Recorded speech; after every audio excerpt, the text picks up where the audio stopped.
What is up, watch friends? Welcome to another episode of Talking Timepieces with Tony. Today is Friday, which is awesome. Another long week, man. But hey, we've done it. It's Friday. Okay, and so we know what day Friday is. It's the Q&A. For those of you who don't know what the Q&A is, if you're a new subscriber or whatever, then what it is, you have a question, regardless of what it is, watches, whatever. Just leave your question in the comments, and I will answer it on an upcoming Q&A.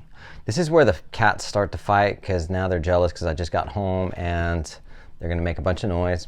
Anyway, so having said that, happy Friday, everyone. Some of you saw a video I posted, which was like a little trailer, which I thought was pretty cool, but not a lot of you saw it. A lot of people watched it. I was going to bring back Drink and a Rant for one night, and for a lot of my new subscribers, probably don't even know what that was, but a long time ago, I had a little show on Fridays called A Drink and a Rant, where I would have a drink and I would rant. And essentially what that would be about other YouTubers that would, basically give false information or inaccuracies or whatever. Some people thought it was kind of mean.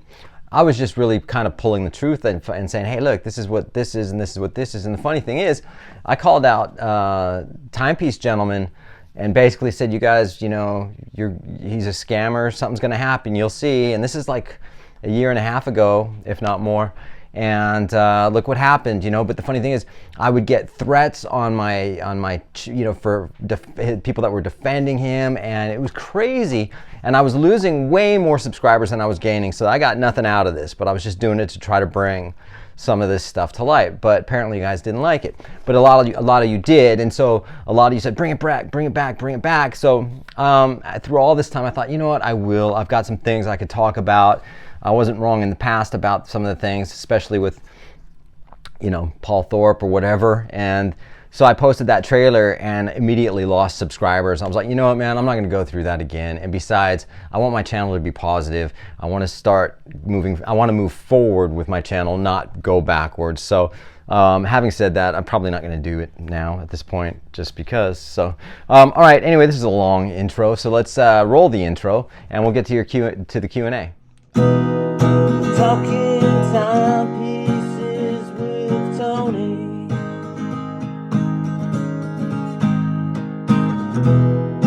Talking timepieces with Tony. Alrighty then. Okay. Oh, by the way, I am wearing my Zenith Defy Skyline. I like it on the bracelet. I thought I was more, partial to the rubber strap, but I think the bracelet, it looks cooler. I'm still bonding with it. So cool. Anyway, let's get to the questions. First question comes from David Parrish Productions. What's up, David? How are you, man? Happy New Year. Your question, Happy New Year, my friend. Yes, Happy New Year. I hope you have a great 2024 as well. Question for next year, which is now this year. Who do you really admire in the watch world? Dang. Well, there's a few, if you're talking about YouTubers, actually probably none. But if you're talking about people in the watch industry, then I admire Julian Tornare. Is that how you say his name? Julian Tornare. He's the CEO of Zenith Watch Company. Just everything I've seen with the guy, he's just super down to earth, fun. He loves his job. He's passionate about watches. And just looks like a really cool dude. I'd love to actually interview that guy. And I've been invited to Zenith by Ellen, but I still have to pay for my ticket and get a hotel. So it's like still things I'd have to work out. So yeah, Julian from Zenith, awesome. Again, speaking of Zenith, Ellen Sorensen, she's the president of Zenith in the United States, and I mean, everyone I've dealt with at Zenith, even like from customer service to Ellen, she's awesome. They're so attentive. It's clear they're passionate about what they do, and they really care about their customers, and they really care about their brand. And that's super important because some brands don't give a shit about their customers. Mont Blanc, I'll name them. I don't care. Some people go, I'm not going to name names, but I will. Mont Blanc, you suck. But having said that, yeah, Ellen and and I believe both of them have a background with Vacheron Constantin, which was my favorite brand for years. It's still up there, you know, but either way, and I love Vacheron. So speaking of Vacheron, there's I think he's the creative director, and I can't remember his name. He wears those funky suits, tall, sort of lanky dude, glasses. Just seems like a really cool guy, passionate about what he does. He's been at Vacheron for about 25 years, I think, if not more. And I'm sorry, I can't remember his name, but you know, having said that, whatever. But Vacheron, yeah. I really admire Jean-Claude Beaver. I mean, he, you know, basically brought Blancpain back from the dead. You know, I mean, literally, the Blancpain were dead in the water, and what Jean-Claude Beaver did with that brand is absolutely amazing. And then, of course, now he has his new brand with his son as well. So, I mean, those are guys. Thierry Stern from Patek Philippe. I wouldn't say, you know, he fell into the shoes that he's in, and I think I can admire what someone does to make a brand successful, you know, but at the same time, how they got there and whatever is another thing. I don't know why I brought Thierry Stern up, but I think there's a lot to be learned from other people about how to run your brand and who you're, you know, how you're treating your customers. So having said that, but David, I appreciate your question as always, man. So thank you guys. Thank you everyone for your questions. Please like, subscribe, and do all that. You know, I really want my channel to be, you know, a little more growth than last year. You know, just kind of slowed for some reason. You know, what am I doing wrong? Tell me. If I suck, I suck. But, well, now you're going to bring on the trolls are going to go, yeah, you do. You suck. You should kill yourself. Where'd that come from, right? This comes from Lucho-2310. Question. Taking delivery of my first Rolex tomorrow, which would have been last week. I'm so excited about it. What should I do for my AD? Should I bring a gift or something for her? Thanks, Tony. For her.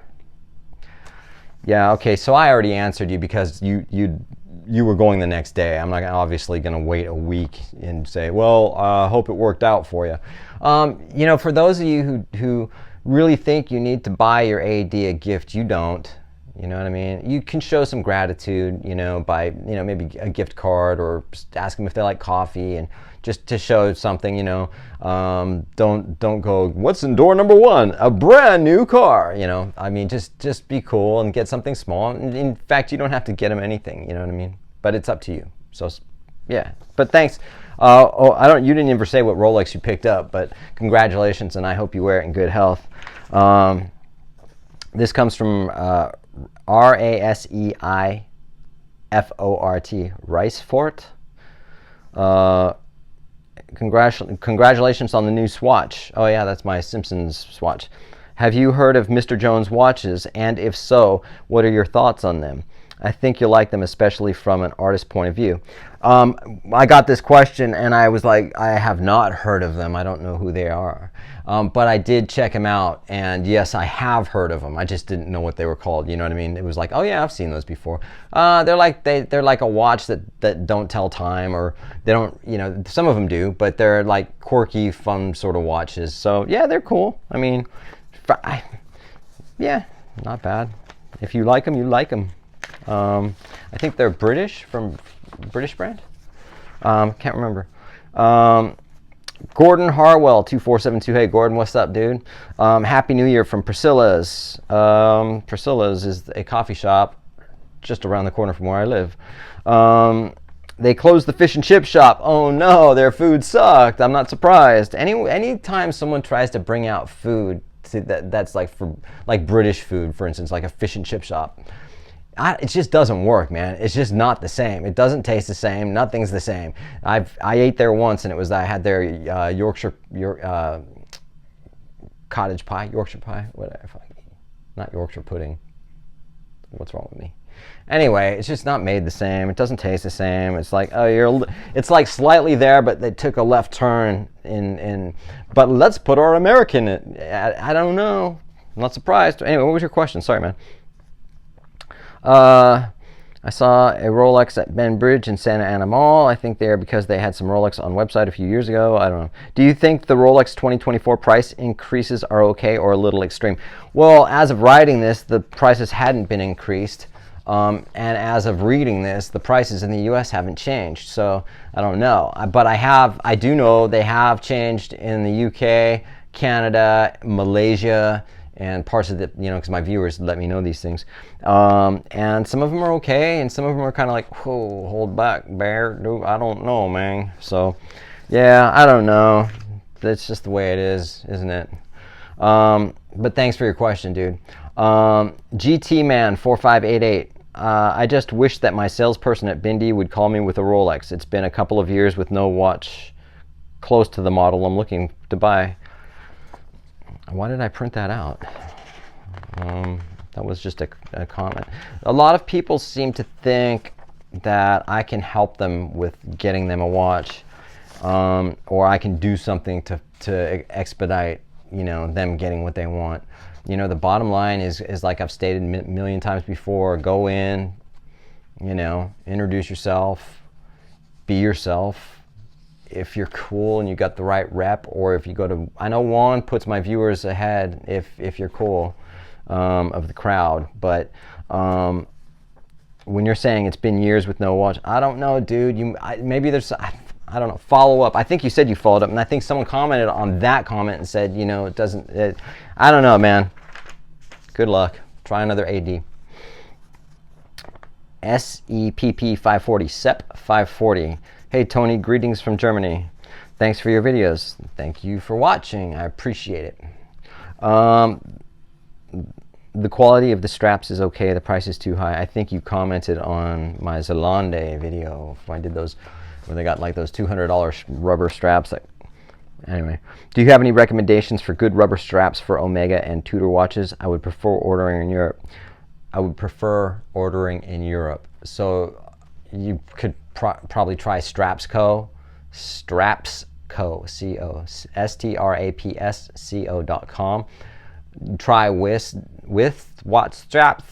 WIS straps. They make great straps, man. Just give them a shot. All these, a lot of them are really good quality. A lot of brands, but it just depends. You want fitted straps, I don't know. But that's what I would do. I would try those. Hey Tony, just watching your Christmas video. What happened with the camera moving? Was that Uku or Paco, or was that a ghost? That was that video I did. I got this camera. I'm not using it tonight, but it follows you. The camera follows you. So if I move, then it moves, and it's based off of the recognition. And my cats weren't in that video, and the camera just went whoop, and it went over there, and then it went over there, and then it focused back on me. And I was like, but I know my place is haunted, but it's like. But I didn't see anything. I looked. I was like, is there anything there? But it was, anyway. I don't know, man. It could have just been a malfunction. But I don't think so. It was a brand new thingy. But it works. I don't know. What's the question? And this is from Metagirl. So if I know I'm only going to wear a watch for a day and then I won't wear it for a week or so, should I still fully wind it or just 10 or so turns? Either don't wind it or wind it, you know what I mean? Because if you don't wind it, obviously it's going to stop, and then you're going to have to reset it and wind it anyway. And if you just do 10 or so turns, it's going to stop anyway. So you might as well fully wind it or just don't wind it, So if you're going to do it, I would, 25, 30, 35 turns or whatever, and then you'd be good to go. Or get a watch winder, but I know you're not going to do that. You don't want that. So just wind it, fully wind it, and then forget about it. But it's still going to stop in a week, if you fully wind it. And it's only got you have Rolex, and they're older references, so they don't have 70-hour power reserves. You're just going to have to keep winding them every couple of days. Last one from Mark Bowman 7240. Great show again. What's your thoughts on Doxa? Just added the 300T Pro to my collection. It's a cool watch. Happy New Year from Pontefract, UK. Yeah, Doxa's cool, man. They're good diver watches. Did you get the orange one? That's what seems to be the big popular one. You know what I mean? But yeah, it's cool. I like them. But congrats on that. Congrats on that, and then just the Chofankinton. I do that a lot, man. Maybe that's why I'm not getting a lot of subscribers, because I goof around too much. Sorry, maybe I should be more proper. Maybe I should put a tie on and be like, okay, today we went to Rolex and we looked at the Submariners, I chose to buy a Seamaster from Omega instead. Okay, let's look at this. You know what I mean? Life's too short, man. We gotta have fun, you know. But having said that, you guys are awesome. Please like, subscribe. If you don't, then you don't. But we'll see you on the next one, all right? Appreciate it.